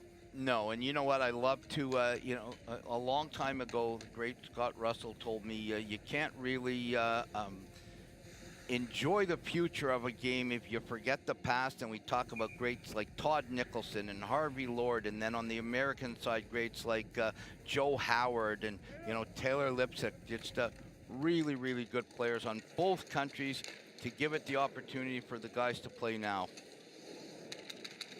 Declan Farmer looks to set it up again, tried to pass it right through the middle, and it wound up on the far side where Jones catches right up to it. We have seen lots of Malik Jones today, despite his rookie status. USA coach David Hoff has not been afraid to utilize his young forward. And this is going to give him great experience for the gold medal game. There's no doubt about that. He's out-muscled here along the boards by Liam Hickey. Back to the line, Pauls keeps it in as it bounces back toward the left side corner. Now loose behind the net. USA are on it, and it's Rico Roman into the corner. Bet there by Liam Hickey. Farmer tied up with Tyrone Henry. To the line, not out. Now off the glass and out, courtesy of Zach Lavin. On the way back for it, now up ice is Eustace. Short pass ahead, finds Roman. Off the boards and in. We haven't heard the names of the young Canadians today, unfortunately. Here's McKee threatening Kingsmill to save. They pile in. That went in. And that's a good goal because it went in. Or is he calling no goal? Kingsmill lost the rebound. Midzwitz put it in. Did the referee call it or did he call it off? Here's the play. It's loose. It's in. Should be a good goal, but I don't think the Americans will be upset if it's still 5-0. Can't really tell yet. Can you tell if it's tough to tell. The way Mishevich is reacting there, I don't think he's 100% confident this is going to count. The ref's asking the linesman if it was put in by his glove, if he pushed it in. And I don't think he did. McKee shoots it. Kingsmill makes the stop. Leaks out through his shoulder. Standing there, maybe it's under view. So I think you're going to have another look at this. Yeah, Kingsmill jumped him from behind there. Kind of, I like that actually, to be really honest with you. It's 5-0. The player's behind you in the net. You want to maybe give him a little talk. You're not inviting him to Christmas dinner, I'll tell you that. But you're going to tell him, hey, take it easy, man. You're up 5-0. Let's get a good look here. This is good camera work. Puck is there. Mizowitz makes contact. It's going nice and slow. Okay. We're not going at all in this case. That's a great view, though. See Mizewicz, or Mishevich rather, get in on one goal already right in front of the net. Okay, there you go. It's not being held. It is still open. The glove is not down in it. Normally, I'll take the goaltender side always, but we're going to be diplomatic, very diplomatic of you, Okay, Paul. There's the puck, and the puck is no. It hit his glove. The puck has to cross the line totally, 100% over the line. If you look here, the puck is there. The puck is still on the line. It hasn't crossed. And then Mizwitz's glove hits it there. Great camera work. Pull it back a little. There you go.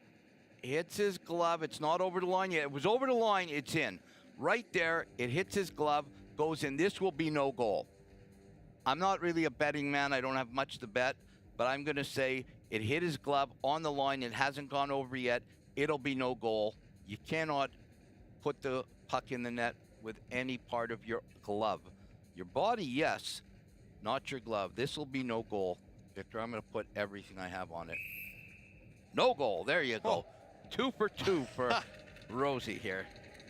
We're going to keep the tally going, Rosie, throughout the tournament. Good start for you. Yeah, I called the goaltender change, and I called that one. And it was just an inch. Really good camera work there, because an inch over the line, and it's a goal. Well, I think the call on the ice was no goal as well. It's a decent eye for the referee, I suppose, to see that as well. Yep. And this faceoff will come outside the zone in neutral territory. We'll chalk one up for the ref there. All refs watching that know me will be very happy with that. Just over a minute to go here in this third and final period of play. Discarded stick here. Something happened there. there. Rob Armstrong. I think he got stuck there. I remember years ago when Greg Westlake took a spike to the forearm and it cut him open, maybe 20, 25 stitches in his forearm, and it slices. It's like you're in the kitchen cutting, a carrot or a piece of celery. and you just slice through. That's what these laser cut spikes do. So Mishevich will face off here against Anton Jacobs-Webb. McKee has that poked away.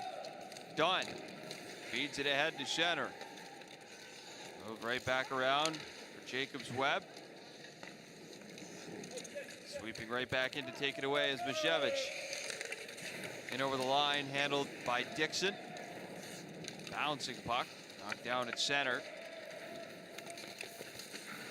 The Who takes a spill. And along the boards, Dunn can't make anything happen with it as it's sent cross ice. And then the final 30 seconds of play now. On back to center. Jacobs-Webb, not just that, in over the line. And the United States here will be content to rag this puck a little bit and bring it home with 10 seconds to go. Trying to keep the shutout victory intact, however, as Jacobs-Webb is knocked off his sled there right out in front. Chance developing, and the shot won't go for Tyler McGregor. Boy, he had a couple looks here in the third period, but neither converts, and it is a shutout victory to start things off at the group stage for the United States of America. 5-0 over Canada. Statement win, Paul. Absolutely. Josh Balls there picks up the puck to give to his young goalie, Lee, and generally gets his first big-time shutout, beating Canada 5-0. Wow, what a start to this tournament. Declan Farmer, a few assists today, then adds a goal. Malik Jones as well chips in for USA. It was that man right there, though, the captain, Josh Pauls, who got the goal scoring started in the first period on an American power play with Adam Dixon in the penalty box for Canada. Then Brody Roybal, a late first period marker with about 11 seconds left on the clock, made it 2-0. Then in that second period, it was Malik Jones with his first Paralympic goal. Josh Mishevich adds another marker as well, and that's the goal scoring story in this one. The United States of America, and leaving a little bit something here, to say the least anyway, to be desired for Team Canada. Never the way you want to start a tournament, never the way you want a game to go against the United States of America, and lots of room for improvement, Paul. Yeah, I think the coaching staff is going to get together tonight and try to figure out how they stop this American juggernaut, because now you've had 10 goals in 2 games, 10-1 in 2 games. Your goaltender has been incredible, and you've allowed 10 goals. So everything has to gear up now to the gold medal game. You can't take Korea or whoever you play in the semifinal lightly, because we did that in Vancouver and lost to Japan, so you can't do that. But what you have to do now is you have to get prepared and figure out a way to get that first goal, because if the Americans get the first goal in the next game against Canada, psyche sets in. And I know people understand, well, it shouldn't be like, it's a different game. In the hockey player's mind, when something creeps in, it creeps in, and they have a week now to think about this game. It's going to be a long week. That is for sure. And on the other side of the coin, though, Paul, for Team USA, I mean, you can't draw up a better start than this, can you? What a way to begin their group stage. No, I think it was a big opportunity for them to now, the Steve Cash era is over. Steve Cash is probably watching at home. An incredible goaltender. Generally was the weakest link on the team, no disrespect, but he came up and he made the stops he had to make, and that's the critical thing as a goaltender for a great team. You just have to make the stop. You don't have to be spectacular. Just make the stops you have to make. He did that, and they scored when they needed to score, and a 5-0 win. They set this tournament up exactly the way they wanted to.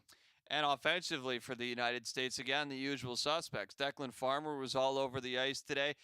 Not really a usual suspect because it was his first Paralympic game, but it's not a surprise to you to see Malik Jones get involved offensively as well. We talked about this, and players that I wanted you to watch. I've been around this game a long time. Malik Jones is one of these guys, a double amputee with a lot of spirit, a double amputee. He's fast, he's smart, and and he's playing like I thought he would play, and this sets it up for the next game. They're going to play Korea, and I guarantee you he's going to get a lot of play to get himself ready for that gold medal game.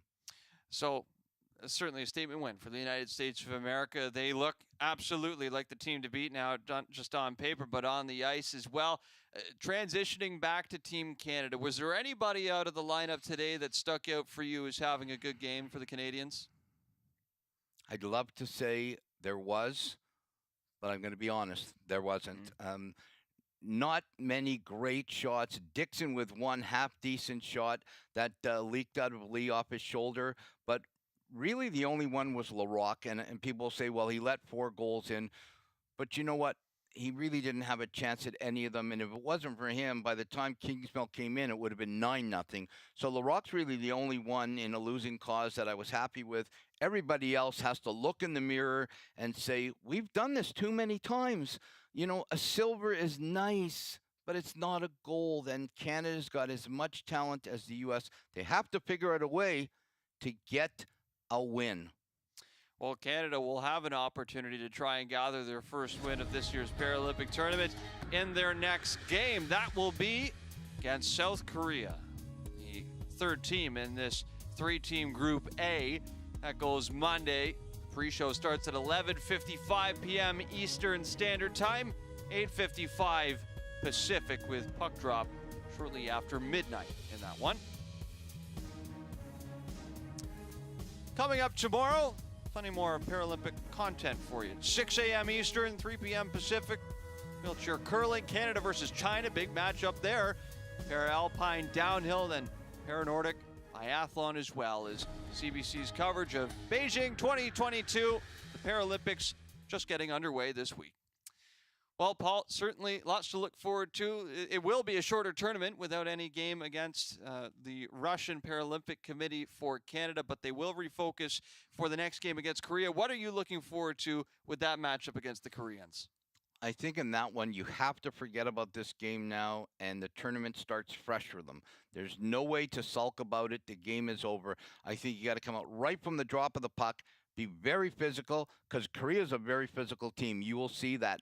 And we have to get shots on goal and get their pride back up by putting a couple of goals in. 1 goal in 2 games against the U.S. is not good enough. Billy Bridges, Westlake, Tyler McGregor, Liam Hickey, they have to get on the scoreboard to get themselves feeling good for that semifinal, because it's just 1 more game, and then they're into knockout play. Well, this game did not go the course that Canada wanted to, but nonetheless, Paul, great to have you in studio for this. Great to have Paralympic hockey back on the ice and see Team Canada dueling it again here with some of the best Paralympic hockey players in the world.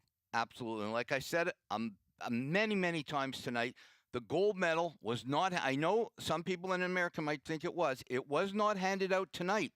It's going to be another week. So Canada still has a chance to get that coveted gold medal. And if they beat them in the gold medal game, this game will be just another thought. It's going to be whatever, 5 goals, 6 goals, 10 goals, who cares? They'll have another chance at the Americans. All right, so 5-0 for USA in this game to start off the group stage. Again, Canada's next game will be against Korea. Hope to see you then. Until then, take care, and thanks for tuning in, everyone.